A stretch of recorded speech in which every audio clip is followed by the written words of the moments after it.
Incontinence urinaire, cause et traitement. L'incontinence urinaire est un problème qui concerne plus fréquemment les enfants, les personnes du troisième âge et les femmes.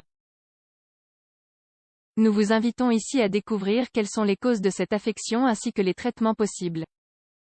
L'incontinence urinaire n'est pas une maladie en soi. Elle apparaît comme la conséquence d'altérations de base qui affectent la vessie. Le processus de remplissage et d'expulsion d'urine subit des altérations. L'incontinence constitue le symptôme de ces altérations. L'incontinence urinaire peut se définir comme une perte involontaire d'urine. Les personnes qui souffrent d'incontinence urinaire ne parviennent pas à contrôler la rétention d'urine ni à déterminer à quel moment elles doivent uriner. Conséquence de cela, des fuites d'urine se produisent à des moments inappropriés, c'est-à-dire non à la suite d'une décision volontaire. Parfois, les fuites d'urine se produisent à cause d'un effort physique, comme un éternuement, par exemple. D'autres fois, la vessie est pleine et la quantité d'urine excède alors la limite. L'incontinence urinaire ne constitue pas seulement un problème sanitaire d'un point de vue pathologique. Cette maladie affecte également la vie sociale des personnes qui en souffrent, car ces personnes ont alors peur que des fuites d'urine se produisent en présence d'autres personnes, à des moments inopportuns.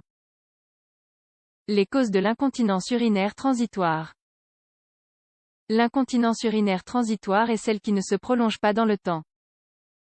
En général, elle est causée par des aliments, boissons ou médicaments qui stimulent la production d'urine. Une fois l'effet diurétique contrôlé, l'incontinence disparaît. Ainsi, les sodas, l'alcool, les agrumes et certains médicaments pour soigner l'hypertension artérielle peuvent être à l'origine de l'incontinence urinaire transitoire. Mais la consommation de certains produits alimentaires ou la prise de certains médicaments ne sont pas les seules causes. Infections urinaires. L'irritation de la vessie peut être si intense qu'elle peut provoquer des fuites d'urine. Constipation. L'intestin se trouvant proche de la vessie, il peut alors la stimuler lors de selles dures qui traversent le rectum. Grossesse. Pendant la grossesse, aussi bien les changements hormonaux que l'agrandissement de l'utérus peuvent être à l'origine de l'hyperactivité vésicale. Les causes de l'incontinence urinaire chronique. De la même façon, plusieurs causes peuvent être à l'origine de l'incontinence urinaire qui se prolonge dans le temps.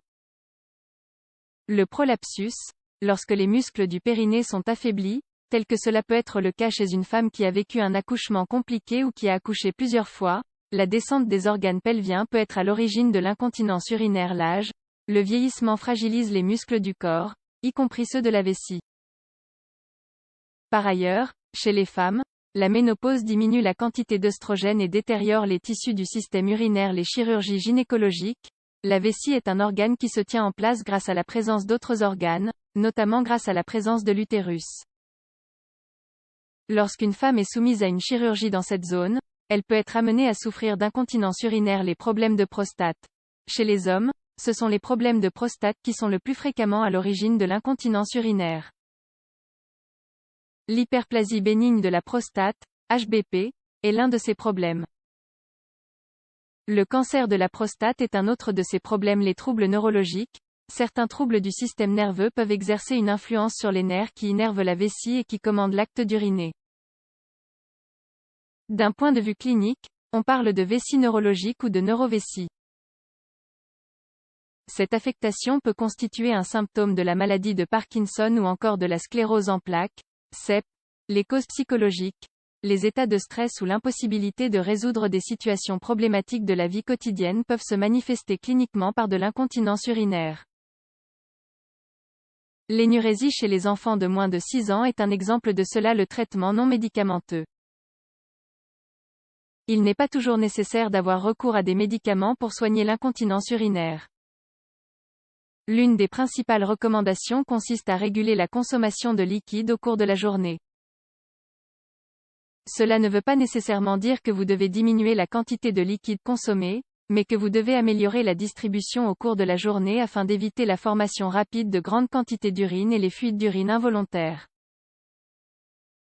L'idéal serait sans doute de diminuer la quantité de liquide consommée au fur et à mesure de la journée. Le matin est donc le moment de la journée où la consommation de liquide devrait être la plus importante. En ce qui concerne les enfants qui souffrent d'énurésie, il est parfois préférable d'avancer l'heure du dîner pour que l'enfant ait plus de temps entre le repas et l'heure du coucher. Le traitement médicamenteux pour soigner l'incontinence urinaire. Malgré les mesures hygiéno-diététiques, il est parfois nécessaire d'avoir recours à un traitement médicamenteux pour résoudre le problème. C'est notamment le cas lorsque la cause à l'origine de ce symptôme est une maladie qui ne se soigne qu'avec la prise de médicaments. Les médicaments utilisés ont alors pour objectif d'éviter la contraction involontaire de la vessie et de maintenir l'urètre fermé pendant que l'urine entre dans la vessie. Les anticholinergiques sont des substances adéquates pour cela, leur fonction est de réduire la capacité de contraction de la vessie. L'anticholinergique le plus courant est l'oxybutynin. Néanmoins, ce médicament est contre-indiqué pour certaines personnes à cause de leurs effets secondaires. Les personnes qui souffrent de glaucome et d'arythmie cardiaque ne peuvent pas prendre de l'oxybutynin. Chez les personnes qui peuvent consommer ce médicament, si les effets secondaires sont très intenses, elles doivent arrêter le traitement.